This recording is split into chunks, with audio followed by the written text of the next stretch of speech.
السلام علیکم ورحمۃ اللہ وبرکاتہ۔ آج کی ویڈیو میں آپ سنیں گے سورہ بقرہ کی آیت نمبر 28 اور 29 کے تعلق سے ان کا ترجمہ اور ان کی تفسیر بیان کریں گے۔ اس سے پہلے کہ ہمارے چینل پر اگر آپ نئے آئے ہیں تو چینل کو سبسکرائب کر لیں، ویڈیو کو لائک کر دیں اور اپنے دوستوں تک شیئر کر دیں۔ آئیے شروع کرتے ہیں۔ بسم اللہ الرحمن الرحیم۔ اللہ تعالیٰ سورہ بقرہ کی آیت نمبر 28 میں ارشاد فرماتا ہے، کیف تکفرون باللہ وکنتم امواتا فاحیاکم ثم یمیتکم ثم یحییکم ثم الیہ ترجعون۔ ترجمہ، تم کیسے اللہ کے منکر ہو سکتے ہو حالانکہ تم مردہ تھے تو اس نے تمہیں پیدا کیا، پھر وہ تمہیں موت دے گا،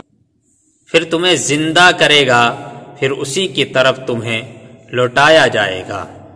صاحب تفسیر اس آیت کے تحت لکھتے ہیں، کیف تکفرون باللہ، تم کیسے اللہ کے منکر ہو سکتے ہو، یعنی تم کیسے اللہ کی باتوں کا، اللہ کا انکار کر سکتے ہو۔ توحید، نبوت کے دلائل اور کفر و ایمان کی جزا اور سزا کا ذکر کرنے کے بعد اللہ تعالیٰ نے اپنی خاص اور عام نعمتوں کا اور قدرت کی عجیب نشانیوں کا ذکر فرمایا، اور کفر کی خرابی اور برائیوں کو کافروں کے دلوں میں بیٹھانے کے لیے انہیں خطاب کیا کہ تم کس طرح خدا کے منکر ہوتے ہو، حالانکہ تمہارا اپنا حال اللہ تعالیٰ پر ایمان لانے کا تقاضا کرتا ہے، کیونکہ تم بدن میں روح ڈالے جانے سے پہلے تمام مراحل میں مردہ تھے، یعنی کچھ نہ تھے یا بے جان جسم تھے، پھر اس نے تم میں روح ڈال کر تمہیں زندگی دی،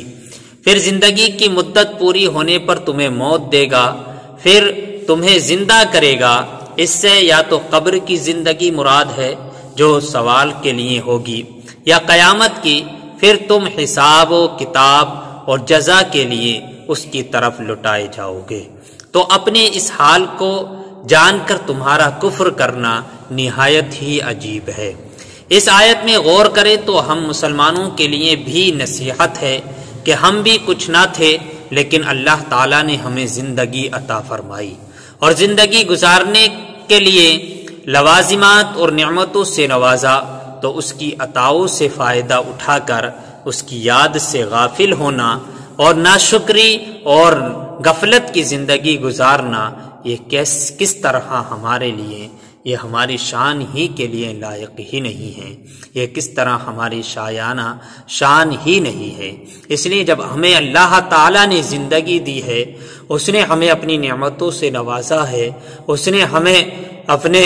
بہت سے، اس نے ہم پر احسانات کیے ہیں، تو ہمیں اس کی یاد سے غافل نہیں رہنا چاہیے، ہمیں ناشکری نہیں کرنا چاہیے، اس کی یاد سے غفلت نہیں برتنا چاہیے، غفلت کی زندگی نہیں گزارنا چاہیے، بلکہ ہمہ وقت اللہ تعالیٰ کی یاد میں اپنی زندگی گزاریں، اس کی نعمتیں ملیں اس کا شکر ادا کریں، غفلت کی زندگی سے بچیں اور اللہ کی یاد میں زندگی کو گزاریں۔ اللہ تعالیٰ سورہ بقرہ کی آیت نمبر 29 میں ارشاد فرماتا ہے، هو الذی خلق لکم ما فی الارض جمیعا ثم استوى الى السماء فسواہن 7 سماوات وهو بكل شیء علیم۔ ترجمہ، وہی ہے جس نے جو کچھ زمین میں ہے سب تمہارے لیے بنایا، پھر اس نے آسمان کے بنانے کا قصد فرمایا تو ٹھیک 7 آسمان بنائے، اور وہ ہر شے کا خوب علم رکھتا ہے۔ صاحب تفسیر اس آیت کے تحت لکھتے ہیں، هو الذی خلق لکم، وہی ہے جس نے تمہارے لیے بنایا۔ تمام انسانوں کو فرمایا گیا کہ زمین میں جو کچھ دریا، پہاڑ، کانے، کھیتی، سمندر، جو کچھ بھی زمین کے اندر ہے، سب کچھ اللہ تعالیٰ نے تمہاری دینی اور دنیاوی فائدے کے لیے بنایا ہے، سب تمہارے ہی لیے بنایا ہے، تمہارا دینی بھی فائدہ ہے اور دنیا بھی فائدہ ہے۔ دینی فائدہ تو یہ ہے کہ زمین کے عجائبات دیکھ کر تمہیں اللہ تعالیٰ کی حکمت و قدرت کی معرفت نصیب ہو۔ دنیاوی فائدہ یہ ہے کہ دنیا کی چیزوں کو کھاؤ پیو اور اپنے کاموں میں لاؤ، جب اللہ تعالی کی طرف سے جب تک کوئی ممانعت نہ ہو تو ان نعمتوں کے باوجود تم کس طرح اللہ تعالی کا انکار کر سکتے ہو۔ ایک اہم قاعدہ یہ بھی ہے، اس آیت سے معلوم ہوا کہ جس چیز سے اللہ تعالی نے منع نہیں فرمایا وہ ہمارے لیے مباح اور حلال چیز ہے، یعنی جس چیز کا جب اللہ نے ہی منع نہیں کیا تو وہ چیز ہمارے لیے مباح اور حلال ہے۔ اللہ تعالیٰ اس آیت کے اگلے حصے میں ارشاد فرماتا ہے وَهُوَ بِكُلِّ شَيْءٍ عَلِيمٌ، اور وہ ہر شے کا خوب علم رکھتا ہے۔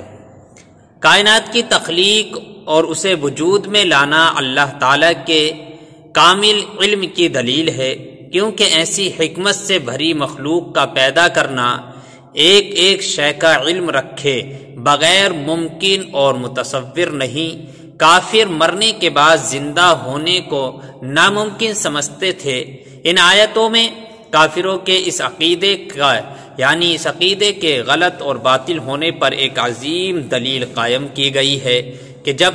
اللہ تعالی قدرت اور علم والا ہے اور جسم و حیات کی صلاحیت بھی رکھتا ہے تو موت کے بعد دوبارہ زندہ کرنا کیسے ناممکن ہو سکتا ہے۔